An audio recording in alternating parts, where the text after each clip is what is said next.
হচ্ছেন প্রধানমন্ত্রী।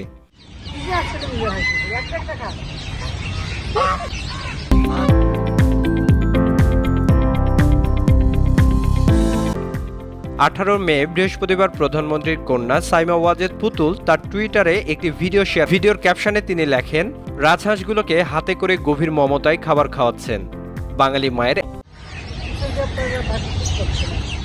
ভিডিওতে দেখা যায় গণভবনের লেকের পাড়ে প্রধান খাবার রাজহাঁসগুলোকে খাওয়াচ্ছেন। এক পর্যায়ে দুইটি হাঁস একসাথে খাবার নিয়ে গেলে শোনা যায়, দুইটা একসাথে নিলে হবে, একটা একটা করে খা। এই টুইটের পর অনেক নেটিজেন শেখ হাসিনা গরুর খামার, দেশি হাঁস, মুনা হাঁস, রাজহাঁস, কবুতরের খামার করেছেন। তিনি গণভবনের পুকুরে চাষ করেছেন রুই, কাতলা, তেলাপিয়া, চিতল প্রজাতির মাছ।